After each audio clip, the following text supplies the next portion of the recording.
Hello everyone, क्या हाल है आप सबका। Welcome to our YouTube channel mind zilla we rise by lifting others.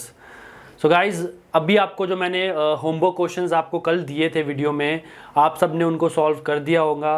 और जो ये वीडियोस नहीं देखते हैं एंड तक, उनको मैं बता दूं कि एंड में मैं अब आजकल में स्टार्ट किया है मैंने आपको क्वेश्चंस घर के लिए देना। वो जो क्वेश्चंस है वो बहुत ही इंपॉर्टेंट है आपके मेंस पॉइंट ऑफ व्यू से, या फिर कोई आपके क्वेश्चन जो आपसे बहुत ही नहीं हो पाएंगे खुद से, वो क्वेश्चंस मैं आपको होमवर्क में देता हूं और फिर उसका अगले वीडियो में आपको उसका आंसर करवाता हूं।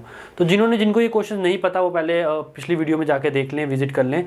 तो वीडियो स्टार्ट करने से पहले मैं कहूँगा stay home, stay safe and stay tunes to my videos. तो गाइस, होमवर्क का पहला क्वेश्चन जो था, एक ही क्वेश्चन दिया था मैंने आपको होमवर्क में, पढ़ लेता हूँ मैं इसको। Calculate the number of bricks for 1 metre square brick soling having conventional size of brick 23 centimetre into 11.5 centimetre into 7.5 centimetre. ठीक है, when flat soling is provided and edge soling is provided. Number of bricks निकालनी है कब? जब flat soling और edge soling provide किए। तो मैं लिख देता हूँ यहाँ पे, मुझे क्या निकालना है, नंबर ऑफ ब्रिक्स निकालनी है। ठीक है, अब ए क्या है, कौन सा? फ्लैट निकाल लेते हैं पहले, फ्लैट सॉइलिंग। अब फ्लैट सॉइलिंग का मतलब क्या है? जो ज़मीन पे हम जब सरफेसेस होती है वहाँ पे क्या करते हैं, ब्रिक प्रोवाइड करते हैं, उसको कहते हैं फ्लैट सॉइलिंग। तो फ्लैट सॉइलिंग का मतलब इस तरह से, अब मैंने ब्रिक को कैसे रखा, कैसे, इस तरह से, मतलब ये वाली डायमेंशन कौन सी होगी, इसकी लेंथ। अभी वो क्या दी है, 23 सेंटीमीटर, और ये इसकी क्या हो गई, विड्थ कितनी दी है, 11.5 सेंटीमीटर।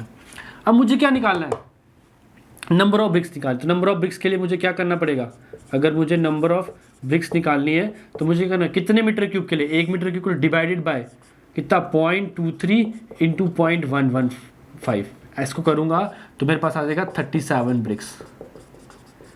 आया आंसर? ये सबका आंसर आ गया होगा जिन्होंने घर में किया होगा। 37 ब्रिक्स किसके लिए, फ्लैट सॉइलिंग के लिए। अब नेक्स्ट क्या है, कौन सा अपने पास, एज सॉइलिंग। देखो डायग्राम पे बताऊंगा। एज सॉइलिंग देखना कैसे, ये मेरा ये आ गया इस तरह से, ये एज के अकॉर्डिंग ब्रिक को रखा जाएगा। ये मेरा क्या आएगा, 23। अब ये वाली डायमेंशन, ये वाली कितनी थी, 7.5 सेंटीमीटर। तो वैसे ही मैं क्या करूँगा, नंबर ऑफ ब्रिक्स जब निकालूंगा 1 डिवाइडेड बाय 0.23 इंटू 0.075, तो इसको करूँगा तो मेरे पास क्या देगा, 57 ब्रिक्स। गाइज, ये मैंने आपको क्वेश्चन बता दिया, इसका आंसर बता दिया। 57 ब्रिक्स किसके लिए था, एज सॉइलिंग के लिए। 37 ब्रिक्स किसके लिए था, फ्लैट सॉइलिंग के लिए। होप आप सबने ये क्वेश्चन निकाला हो और आपका क्वेश्चन सेम आया। अगर सेम आएगा तो नीचे कमेंट बॉक्स पे थम्स अप करके मुझे बता देंगे सर हमारा क्वेश्चन ठीक आया था। ठीक है, उससे मुझे भी लगेगा कि नहीं, हाँ पढ़ रहे हो। ठीक है, तो अब हम चलेंगे अपने टॉपिक्स की तरफ जो हमारा चल रहा है, एस्टिमेशन कॉस्टिंग के जो क्वेश्चंस, उस सीरीज में इंपॉर्टेंट क्वेश्चंस की सीरीज चला रहा हूँ, उस पर चलेंगे। तो पहला क्वेश्चन जो हमारा एस्टिमेशन कॉस्टिंग का जो है वो आपकी स्क्रीन पे है, इसको रीड आउट करो और 10 सेकंड में इसका आंसर करो। इस क्वेश्चन को मैंने पहले भी करवाया हुआ है, थोड़ा सा डिफरेंट, थोड़ा सा चेंज है, बट आपको हो जाएगा ये आराम से। वो कह रहा है, calculate the quantity of brick work of for a room using centre line method if the interior dimension of the room is 5 meter and 5 meter into 4 meter and height is 3.5 meter, width of the wall is 30 centimeter and dimension of door is 2 meter into 1.2 meter। अब देखो वो क्या कह रहा है, देखो diagram के through बताऊंगा। यहाँ पे डायग्राम बनाता हूँ। वो कह रहा है एक रूम है मेरे पास, ठीक है, एक क्या है, रूम है। अब रूम में क्या है, डोर भी दिया उसने, दिया ना डोर, ठीक है, एंटर के लिए डोर भी दिया है। अब रूम का अंदर डिस्टेंस कितना दिया है, 5 मीटर। ठीक है, एक दिया 5 मीटर और एक कितना दिया, 4 मीटर। डोर का कितना दिया है, डोर का दिया 2 मीटर इंटू 1.2 मीटर। ये मेरा डोर का दिया 2 मीटर इंटू 1.2 मीटर दिया है डोर का। ठीक है, अब और क्या दिया इसने, वॉल की थिकनेस दी है, कितनी दी है, 30 सेंटीमीटर। इतना कुछ दिया है। उसने मुझे क्या बोले निकालने के लिए, क्वांटिटी निकालनी है ब्रिक वर्क की, मुझे क्या निकालनी, हाइट भी दी है, हाइट दी है 3.5 मीटर। लिख देता हूँ ना जो दी है, हाइट 3.5 मीटर। ये क्वेश्चन आपको दिया, आपने निकालना है कि कितना ब्रिक वर्क। अगर आप अपने कमरे में बैठे हो, ये चार दीवारें होंगी, ठीक है, आपके ऊपर क्या होगा, हाइट होगी, और जहाँ डोर्स होगा, विंडोज होंगी, कुछ भी होगा। तो इसमें बोला एक ही डोर है, कोई विंडो नहीं है, एक डोर है, वो इतनी साइज है। अब उसकी ब्रिक वर्क कितनी ईंटें लगेंगी वो निकालना है, हम निकाल लेंगे। वो कह रहा है brick work, quantity of brick work, number of BRICS नहीं निकाल रहा है, क्वांटिटी ऑफ ब्रिक वर्क, कितनी ब्रिक वर्क लगेगी। ठीक है, तो अब मैंने आपको बोला था कि 2 मेथड्स होते हैं, सेंटर लाइन वॉल मेथड और कौन सा होता है अपने पास, लॉन्ग वॉल शॉर्ट वॉल, इसने क्या बोला सेंटर लाइन मेथड, तो CLM से निकालेंगे, मतलब सेंटर लाइन मेथड से हम निकालेंगे। मैंने क्या करना है, पहले सेंटर टू सेंटर क्या निकालना है, डिस्टेंस। मैंने आपको कल भी बताया था परसों जब वीडियो में, centre to centre distance of long wall. अगर मुझे सेंटर टू सेंटर डिस्टेंस किसका निकालना है, लॉन्ग वॉल का निकालना है। लॉन्ग वॉल मेरे पास क्या है 5 मीटर, 5। अब ये अंदर से अंदर है, ये देखना पहले क्या था बाहर टू बाहर, बाहर से अब मुझे अंदर से क्या करना है, 5 मीटर से कहाँ जाना है, इधर जाना है, इधर से क्या इधर जाना है। तो मैं क्या करूँगा, 5 में क्या करूँगा, 5 में क्या करूँगा, प्लस क्या ऐड करूँगा, इसका आधा 0.3/30 का आधा करूँगा ना, प्लस 0.30 का आधा, तो ये कितना हो जाएगा मेरे पास 5.3 हो जाएगा। इसका भी आधा, इसका भी आधा, जी इसका आधा 0.15 होगा, इसका तो 5.3 मीटर मेरा आ जाएगा। क्या आ जाएगा ये लॉन्ग वॉल। तो अब मुझे वैसे ही क्या निकालना है, शॉर्ट वॉल का निकालना है। किसका निकालना है, शॉर्ट वॉल का। तो क्या है 4 + 0.30 divide by 2 plus 0.30 divide by 2, तो जाएगा 4.3 मीटर। अब ये मेरे पास क्या आ गए, सेंटर टू सेंटर डिस्टेंस आ गए। अब मुझे टोटल लेंथ निकालनी है, टोटल लेंथ क्या निकालनी, टोटल लेंथ। तो टोटल लेंथ कैसे निकालेंगे, मैं निकालूंगा 5.3 + 4.3 + 5.3 + 4.3, इन सबको ऐड करूंगा तो मेरे पास आएगा 19.2 मीटर आ गया, 19.2 मीटर आ गया। अब मुझे क्या निकालनी है, क्वांटिटी निकालनी है। क्या निकालनी है, क्वांटिटी निकालनी है। अब क्वांटिटी के लिए क्या बोला था मैंने, L × B × H, 19.2 into width कितनी है 0.30, हाइट कितनी है 3.5, तो इसको करेंगे तो हमारे पास क्या आ जाएगा 20.16 मीटर क्यूब। ये मेरे पास क्या आ गया, क्वांटिटी मैंने निकाल दी ब्रिक वर्क की, पर उसने क्या दे दिया भैया, डोर दे दिया। अब डोर जहां डोर लगेगा वहां तो ब्रिक वर्क नहीं लगेगा ना, तो अब क्या करना पड़ेगा, हमें माइनस करना पड़ेगा, डिडक्शन होगी। इसमें मैं क्या माइनस करूंगा, इसमें क्या माइनस करूंगा, क्या माइनस करूंगा, डोर का साइज। डोर का साइज क्या है 2 × 1.2, 2 मीटर इंटू 1.2 मीटर, ऐसे है ना डोर का साइज, ठीक है। अब लेकिन इसकी विड्थ कितनी होगी, विड्थ भी होगी ना कुछ, विड्थ जो दीवार की विड्थ होगी वहाँ वही विड्थ होगी, तो इंटू 0.30। जब मैं इसको सॉल्व करूंगा, इस सबको सॉल्व करूंगा, तो मेरे पास क्या आंसर आएगा 19.44 मीटर क्यूब। तो मेरे पास ऑप्शन में क्या है, A is the right answer for this question. देखो मैंने पूरा आपको बता दिया है, कोई दिक्कत वाली बात ही नहीं। अगर कोई दिक्कत होगी तो आप मुझे लिख सकते हो, मैंने आपको बताया कितनी बार आप मुझे मैसेज कर सकते हो या फिर कमेंट पे लिख सकते हो। तो इस तरह इसका ऑप्शन क्या आ जाएगा, A is the right answer for this question. तो नेक्स्ट क्वेश्चन की तरफ चलेंगे। Material cost in building is called, ठीक है, वो कह रहा है material cost in building is called book value, prime cost, market value या फिर कैपिटल कॉस्ट। तो जो मटेरियल कॉस्ट है उसको कहते हैं हम प्राइम कॉस्ट। क्या कहते हैं, prime cost. Option number B is the right answer for this question. तो नेक्स्ट क्वेश्चन की तरफ चलेंगे। Interest rate is 5%, find YP। YP means years purchase. अब मैं आपको बताता हूँ YP का फॉर्मूला क्या होता है। YP is equal to 100 divided by rate of interest, जो भी होगा। परसेंटेज में नहीं लिखना है पूरा, मतलब जिसमें दिया होगा उसी में लिख देना है, परसेंटेज में लिख देना है, ठीक है। या फिर 1 divided by rate of interest, किस में लिखना है, डेसिमल में, ये फॉर्मूला है, ठीक है। अब मुझे क्या निकालना है, YP निकालना है। कितना रेट ऑफ इंटरेस्ट है 5, तो मैंने क्या किया 100 डिवाइडेड बाय 5, तो मेरे पास आ जाएगा 20 मेरे पास क्या आ गया, YP आ गया। तो A is the right answer for this question. तो नेक्स्ट क्वेश्चन की तरफ चलेंगे। नेक्स्ट क्वेश्चन की तरफ चलेंगे। वो कह रहा है एस्टिमेट क्या होता है, क्या होता है एस्टिमेट, सारा रीड आउट करो, चारों के चारों ऑप्शंस रीड आउट करो। पहला कह रहा है an actual cost of the construction of the structure, the random guess of the cost of the structure, the probable cost arrived at before commencement of the structure, या फिर computation of quantities of material of the labour. Option number c के साथ चलेंगे। जो estimate है वो क्या होता है, प्रोबेबल कॉस्ट। प्रोबेबल कॉस्ट एक कॉस्ट होती है अराइव्ड बिफोर द, बनाने से पहले जो स्ट्रक्चर की हमें क्या कहता है, जो कॉस्ट होती है उसको कहते हैं एस्टिमेशन, ठीक है। तो नेक्स्ट क्वेश्चन तो चलेंगे। वो कह रहा है which of the following items of work would necessarily be included in the estimate of plinth area. जब मैं प्लिंथ एरिया का एस्टिमेट करूंगा तो कौन कौन सी चीजें हैं जो उसमें इंक्लूड होंगी। नंबर 1 वॉल थिकनेस, बिल्कुल होंगी, हाँ होंगी।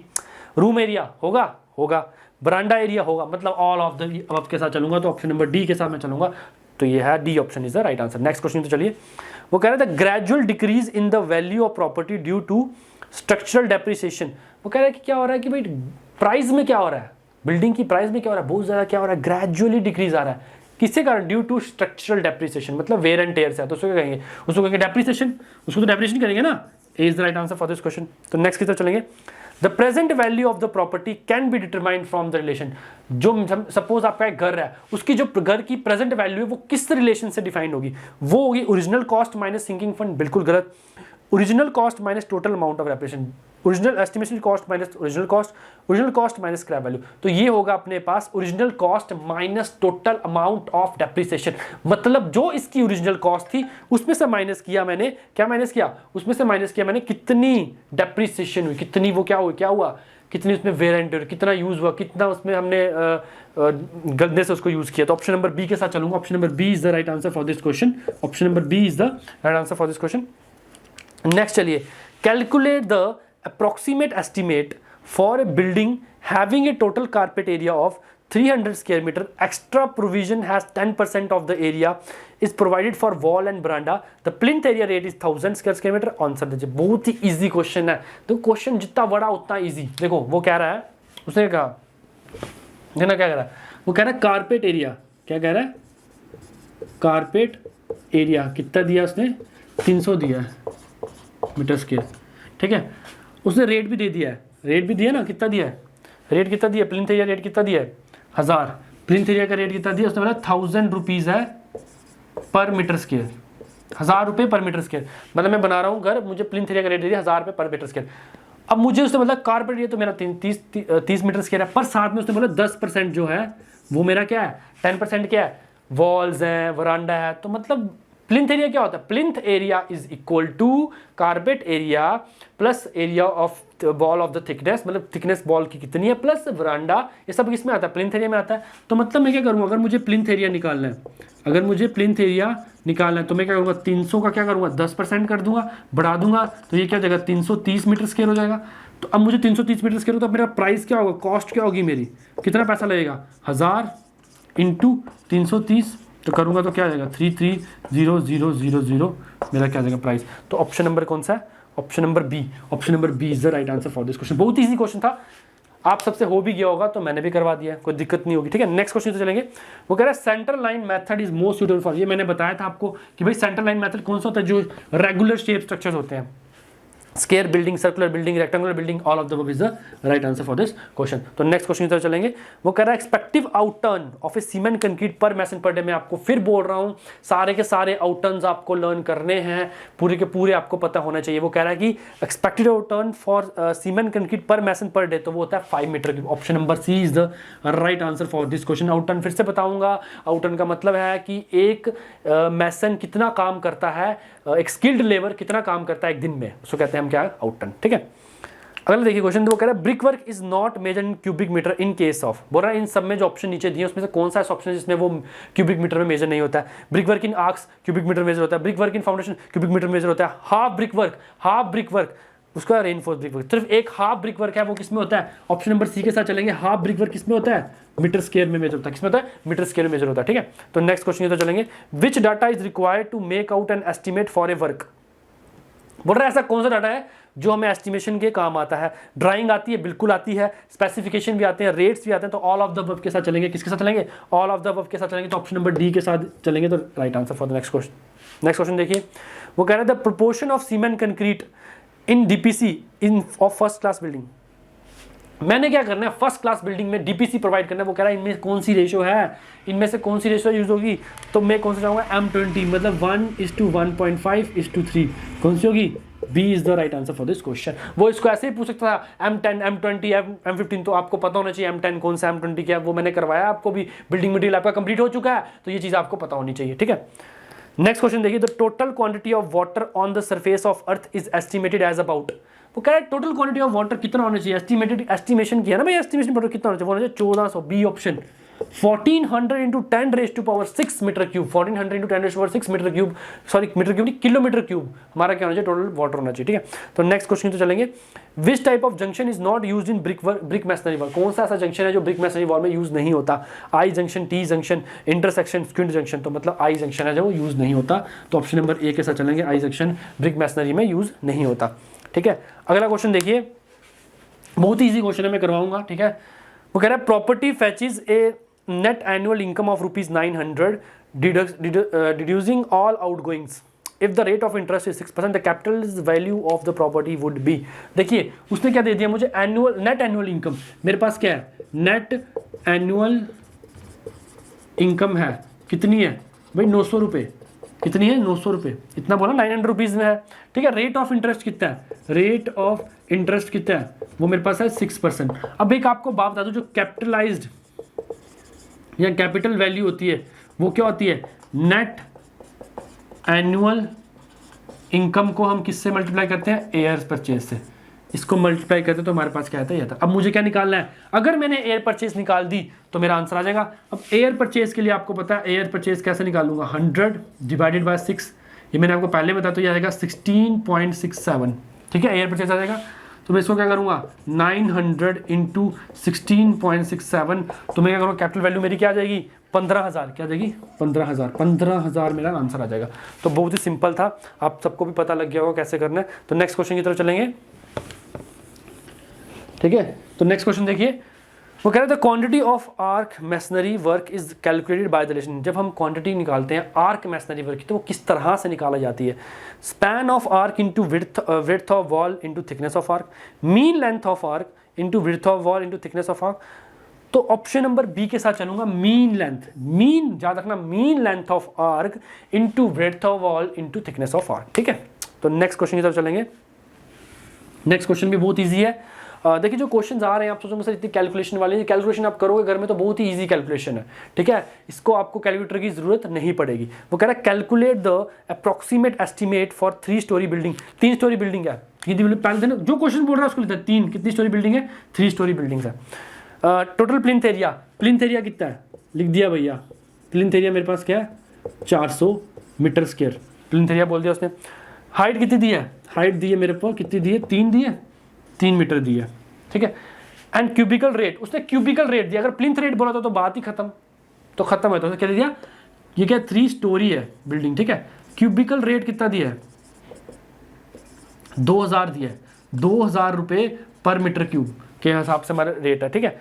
प्रॉफिट कितना, कॉन्ट्रैक्टर्स प्रॉफिट, अगर नहीं भी दिया हो तो कॉन्ट्रैक्टर्स प्रॉफिट जो होता है वो यही होता है, कॉन्ट्रैक्टर प्रॉफिट क्या होता है, 10% ही होता है, कॉन्ट्रैक्टर्स प्रॉफिट कितना होता है, 10%। अब हमें क्या निकालना है, हमें निकालना है एस्टिमेट, निकालना टोटल, ठीक है। एस्टिमेट निकालने के लिए सबसे पहले मैं क्या करूंगा, पहले तो मैं लिखूंगा प्लिंथ एरिया 3 स्टोरी के, पहले करूंगा, पहले मैं क्यूबिक रेट निकालता हूँ, क्या निकालूंगा, क्यूबिक रेट किसकी, एक बिल्डिंग, एक स्टोरी का। तो वो क्या आएगा, 400 इंटू 3 कितना आएगा, 1200 आएगा मीटर क्यूब।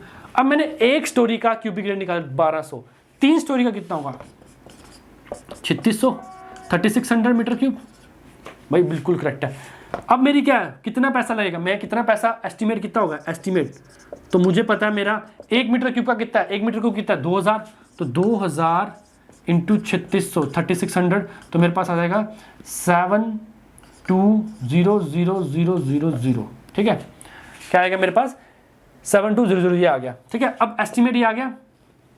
अब लेकिन ये आंसर नहीं है मेरा, अब मुझे क्या करना है, इसमें क्या करना है, 10% कॉन्ट्रैक्टर प्रॉफिट, क्या डालना है, 10% कॉन्ट्रैक्टर प्रॉफिट। अब मैं इसमें से जब 10% करूंगा तो मेरा आएगा 7290000, ठीक है। क्या आएगा मेरा, 72900, मेरा क्या आ जाएगा, एस्टिमेट आंसर आ जाएगा। तो क्या ऑप्शन नंबर कौन सा, 79200, ठीक है।